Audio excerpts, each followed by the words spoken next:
Hello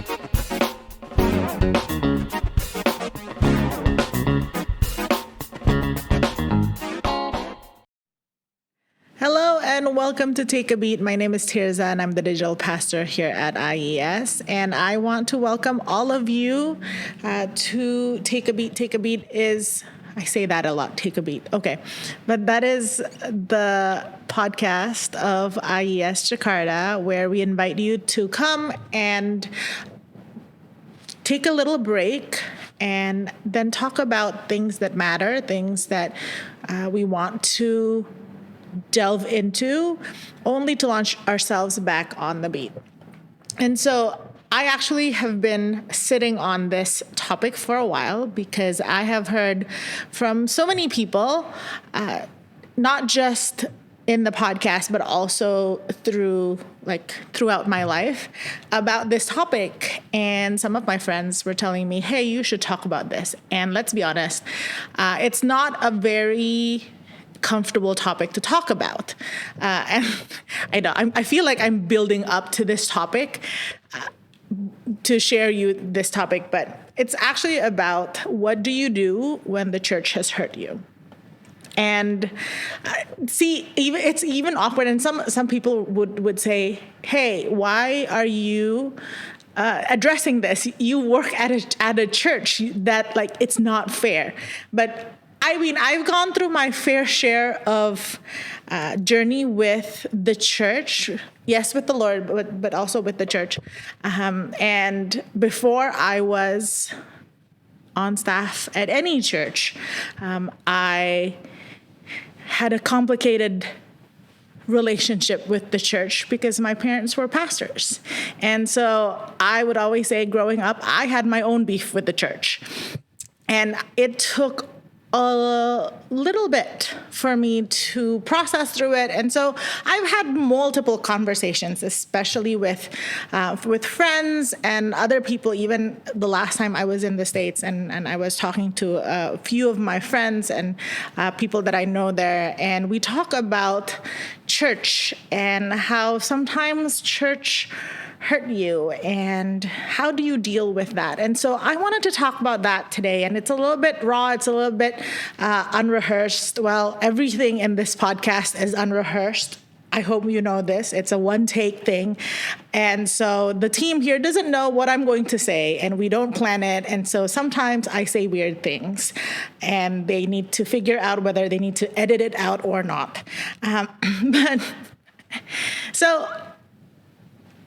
First of all, if this is something that you are going through or you have gone through this, feeling hurt by the church, I'm so sorry. I'm not going to disregard it and invalidate it. It's heartbreaking. It's heartbreaking when a community that you trust, it's heartbreaking when a group of people who you expect should show the grace and the love of Christ let you down. It is difficult and it is hurtful. And some people have gone through hurt of people in leadership, having maybe made mistakes. And so they have felt hurt from that. And that's actually something that I've gone through. There has been leaders in my personal journey who have disappointed me. And I was like, oh my word, these are people who are supposed to be mature in their walk with Christ. These are the people who are supposed to have it all together. And I had to deal with those hurt too. And this is not me coming from a place where, I've got it all figured out. But I want to invite you to this conversation because this is a real thing. And I understand how broken and how damaging it can be when a community that you expect to be godly and to be Jesus-like hurt you.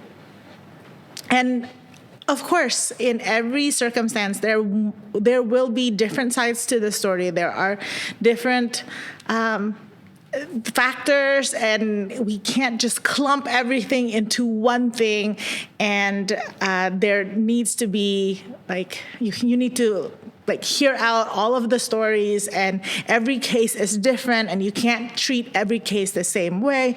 But what I want to address is just this general thing, this general us processing our hurt, and our hurt specifically from faith community. And again, I am talking from someone who has experienced this, but also I'm talking from a person who is a part of a faith community.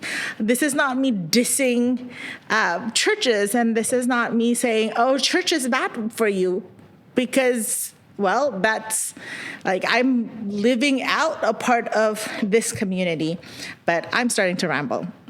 So when we talk about hurt and dealing with hurt, sometimes we walk around and see people, and you can tell that these people have been hurt quite badly. And some people say that they have a chip on their shoulders, and some people say that, oh, they just have been really hurt. And these days, one of the phrases that always like kind of come into conversation, maybe jokingly, maybe not so much lightly, is who hurt you? And it could be a sarcastic comment like, oh man, who hurt you? Or it could be a real question like, who hurt you? And so when I talked about being hurt or feeling hurt from people in faith community, often the conversation also revolves around this, like who hurt you?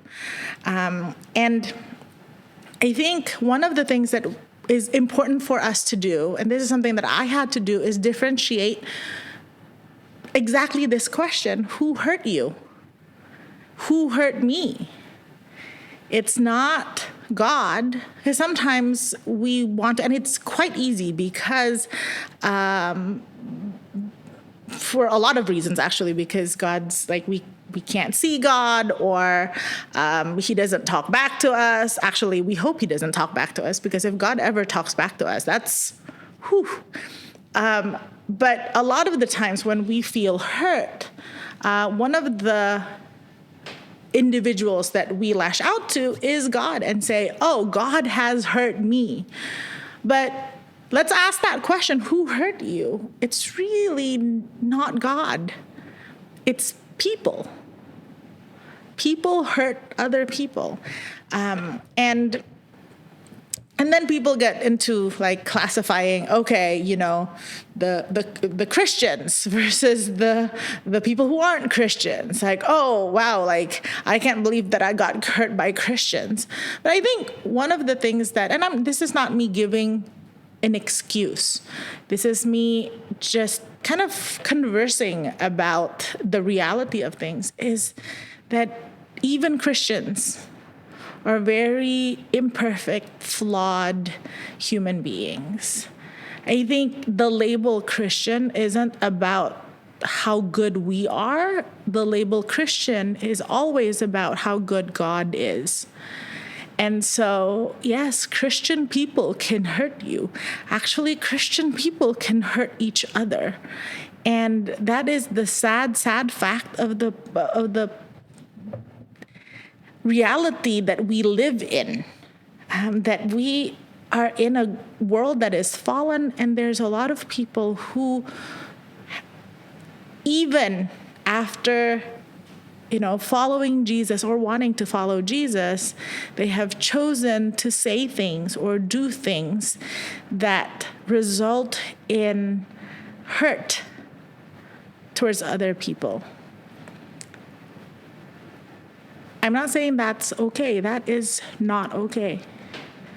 But we need to differentiate that question. We have to ask ourselves that. Who hurt you? Who hurt me? Actually, this whole idea of being hurt by people isn't a new thing, and we can see it in the Bible.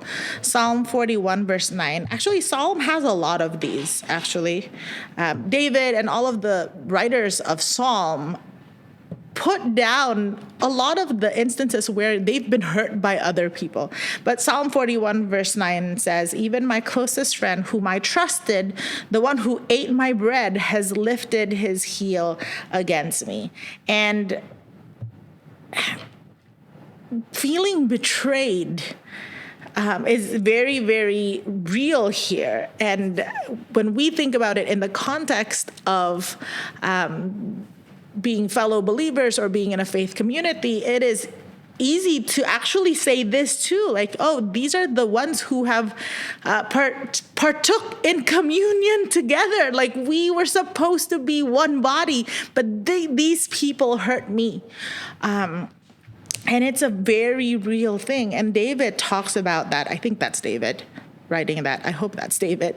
But the psalmist wrote that even our closest friends, people who we expect to or is supposed to be, and in our minds we hold them to a different standard, they can hurt us. But one of the things that I also love that David wrote, I'm pretty sure this one's David, Psalm 27 verse 10 says, even if my father and mother abandon me, the Lord cares for me. I think when we differentiate, okay, God didn't hurt me, people did, I think then we can start processing and dealing with the hurt. Even if the people who are close to us, the people who, like fathers and mothers, are people who are supposed to be biologically wired to love us. But even if, the psalmist said, my father and my mother abandoned me, God cares for me. The Lord cares for me.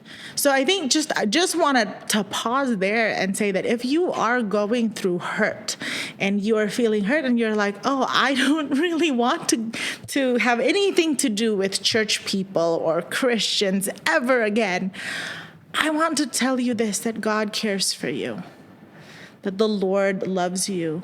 And even though people might not welcome you, or you feel like you don't belong in a certain community, or maybe people say things about you, the Lord welcomes you. Friends, the Lord cares for you and the Lord welcomes you. And you always belong to Jesus Christ. And speaking of Jesus Christ, actually, we can take our cue from Jesus. Because if we look at Jesus' story, actually, I've been going through in my personal devotion the Gospel of Mark, and I got to the crucifixion part, actually right before the crucifixion part. Today's reading was about Peter denying Jesus.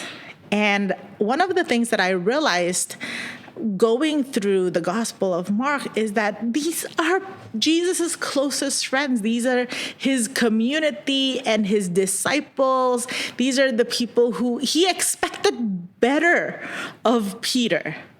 He expected that Peter would get it, because at some point Peter did get it.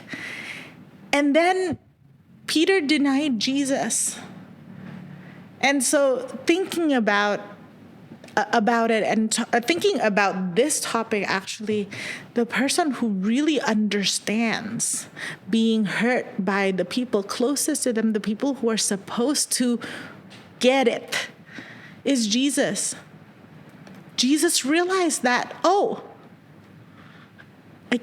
Peter, someone who I love and I train and I pour into for 3 years, like, this guy was with me the entire time and he betrayed me.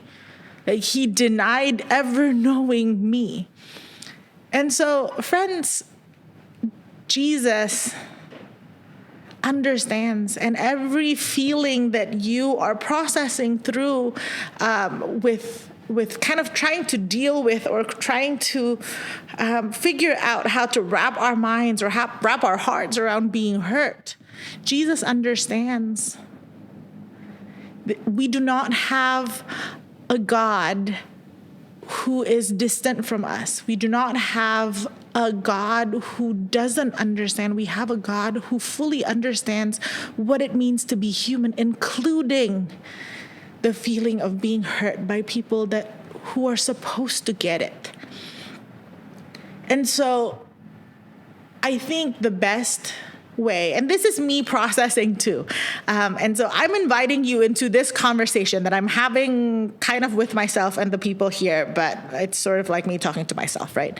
And I'm inviting you to just wrestle with this a little bit with me. What did Jesus do? Because when we follow Christ, we don't follow the people. We don't follow the humans. We follow Jesus. And so I feel like the only person who actually has the right to challenge us and speak to our hurt is Jesus. And so as we follow Jesus, I think the invitation is to ask ourselves, okay, what did Jesus do? And on a personal level, Jesus forgave Peter. And we talked about this actually not too long ago in one of our podcasts, I think with Pastor Gigi. Forgiveness is not easy. It is difficult to forgive. And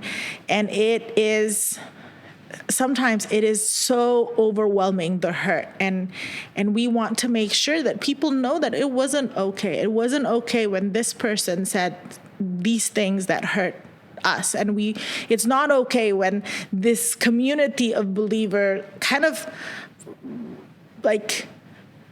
cast us away, or when we are not welcomed, or when we are discriminated. It is not okay. But as followers of Jesus, we are invited to join our Christ in forgiving. And I thinking about this, I realized that it's easier for us to forgive when it's someone who we don't really have expectations for them.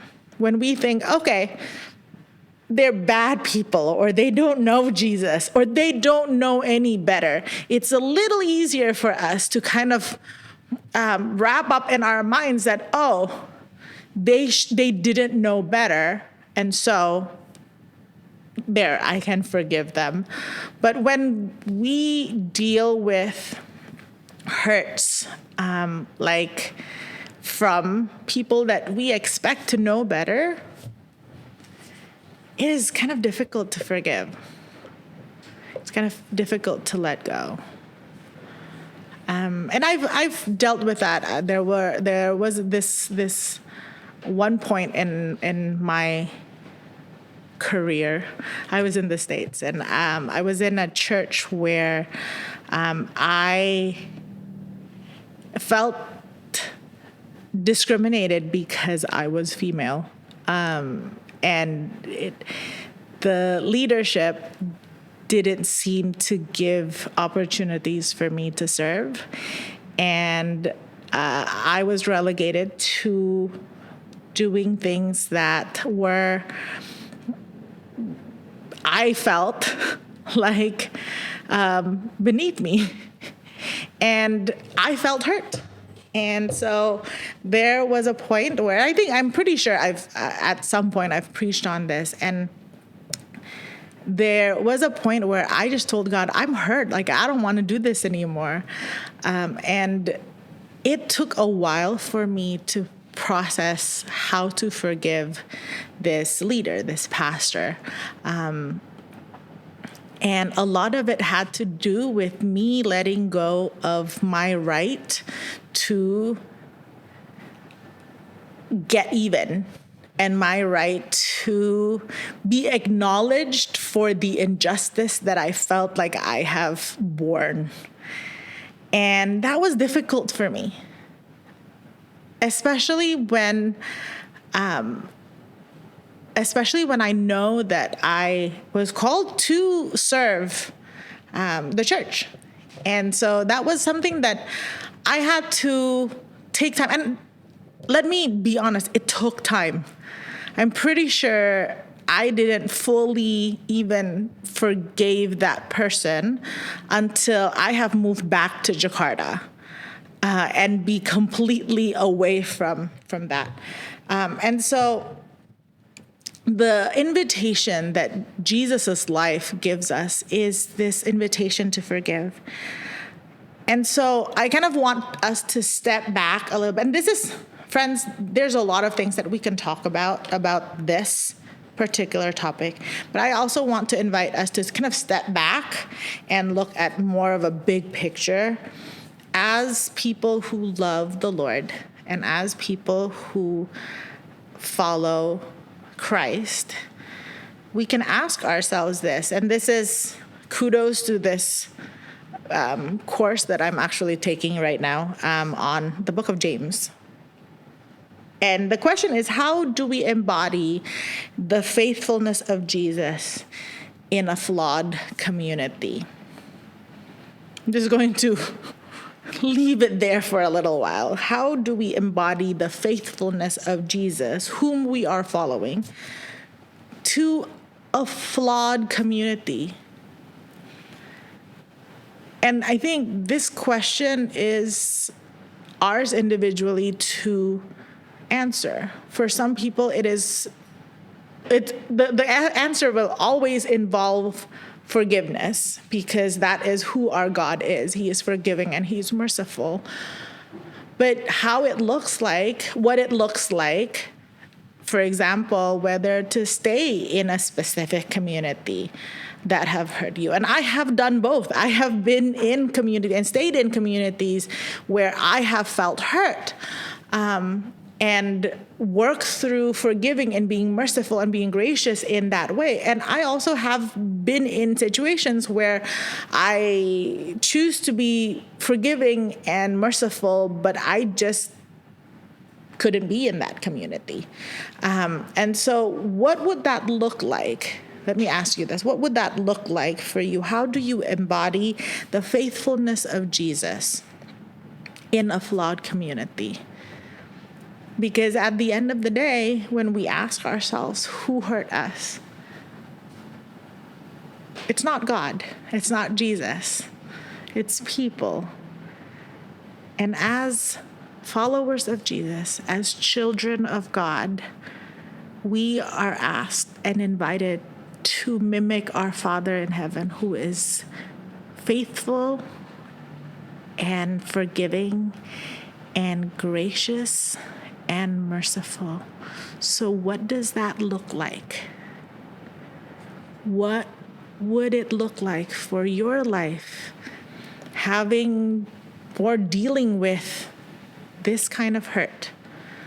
What would it look like if we choose to embody the faithfulness of Jesus? Because that's the only thing that matters, right? Not what others think about us, not even what we think we deserve. What really matters when we choose to follow Jesus is how would Jesus react? How would Jesus respond? And we follow in the footsteps of our Savior. Well, friends, if you are going through this or you are processing through hurts of your own, we want to pray for you, and I want to pray for you. You can always reach out. We have an email, takeabeat@ies.online, or comment or reach out to us on Instagram, ies.online.